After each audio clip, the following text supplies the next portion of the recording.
There is a difference between passion and obsession. When you're passionate, everybody cheers you on. Oh, you found your passion? Awesome. Follow your passion. Live with passion. When you're obsessed, they're like, why you gotta be so crazy? Why do you always gotta get things so perfect? Why do you spend so much time? When you're obsessed, people think you're nuts. If no one thinks you're crazy, you're not yet operating to the outer limits of your potential. Go after your dreams, right? Go after it. I never compromised that. I never allowed anybody to tell me what I was capable of accomplishing. I never let anybody tell me that I can't do. I'm not afraid to fail. I'm not afraid to fall over, make a mistake. That oftentimes cripples people on the onset of getting into anything. The best way to contend with problems, with issues, with adversity is action, is by taking action. The more you sit and the more you wait and the more time you spend with that adversity, with the upper hand inside your head, the worse it's gonna get. Once something's important to you, it never leaves your mind. If you always dreamt about being a singer-songwriter and you never did it, you will be haunted by that at the age of 70 because it's still right here, stored in the back of your mind. It's something that's meant for you, that's trying to call to you. You see, your dreams, you either pursue them or they fucking haunt you.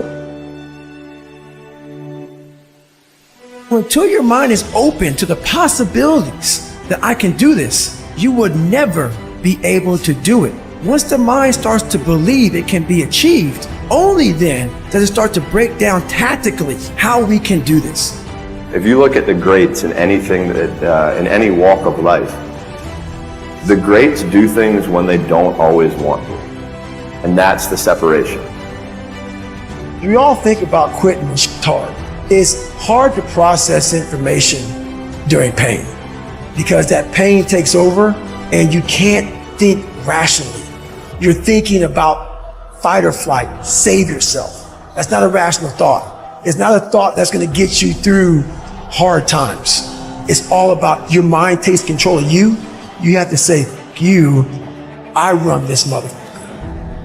You need to make it a habit to start every fucking day validating yourself, cheering for yourself, because life is a marathon.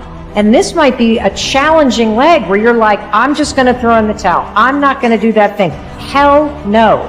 If you're standing in front of that mirror, you deserve to feel the support and empowerment and encouragement that you need. You are doing so much every single day that you don't give yourself credit for. When you invest in something and you hustle and you work for something, you got a different type of attachment to it. You're gonna have a cold day in hell for somebody to try to take this from you. We live by this, we die by this. We don't surrender, we don't retreat. Effort is isolated. The reason why effort is isolated is because nobody can dictate. Effort is 100% in the mind. I live for today, and I don't care what happened yesterday. I live in the moment because that's the only thing we have in our lives, are moments in time.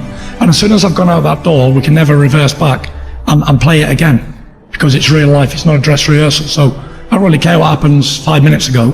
I'm just going to keep going today and living today and enjoying myself because I know what God gives, God can take away in the flash of a second. It can all be turned upside down, and I've experienced it. Sometimes in life when everything's going great for you and you don't know good from bad, you need to experience a little rain sometimes so you can enjoy the sunshine again. And now I'm happy for the small things in life.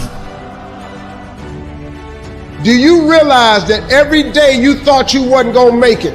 Do you remember them days where you thought it was absolutely unbearable and you thought you wasn't gonna endure that one?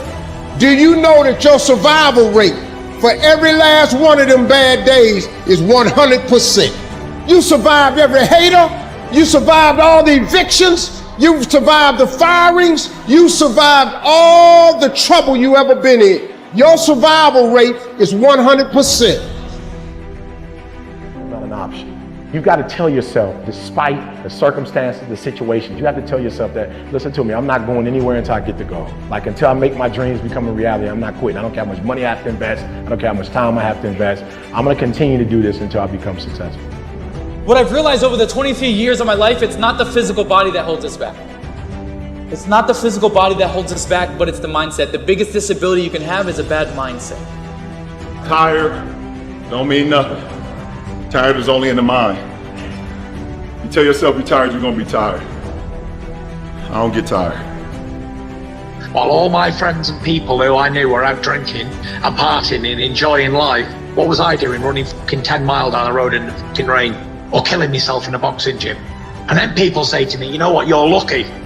I'm lucky because I fucking worked all the hours that God gave me. I'm lucky because I fucking trained so hard that I can't be beaten. I need you to confront you because you're the one holding you up. I need you to confront you. I need you to look in the mirror and tell you, you are not gonna do me like this no more. You're not gonna continue to sabotage me. You're not. You're not gonna keep procrastinating. I need you. You're not. Your biggest enemy is you. People don't understand it's you against you. The only person that gets in your way is you. Nobody else. It's you. I was a soft kid. I was sensitive, I'd cry easily, and I would be scared to fist fight. And my mother used to tell me this thing, I don't even know if you remember, but you said this to me more than once. You said, son, sometimes you have to be a lion so you can be the lamb you really are. You should be a monster. You know, because everyone says, well, you should be harmless. You know, you don't want to be too aggressive. You don't want to be too assertive. You want to take a back seat and all of that. It's like, no. You should be a monster, an absolute monster. And then you should learn how to control it.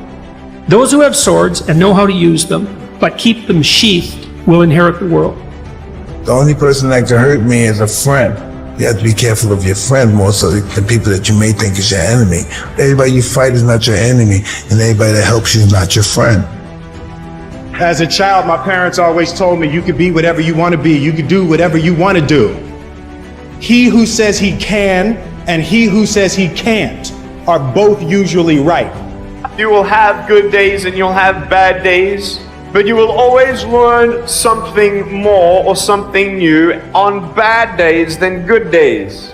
It's okay to be unbalanced for a while. It's okay. Don't be all this stuff people say, you gotta be balanced. To be the best in the world at what you do, you have to be unbalanced to find every bit of energy and strength that you have to pull it off. Then you get balanced once you become great. And it takes being obsessed to where people think you're crazy. Small minds discuss other people, gossip. Good minds discuss events. Great minds discuss ideas. I stand before you without arms or legs, but a very strong man because of the bad days in my life. Unless you know three things. Number one, who are you and what your value is? Number two, what is your purpose here in life? And number three, what is your destiny when you're done here? If you don't know the answers of any of those three questions, you're more disabled than I.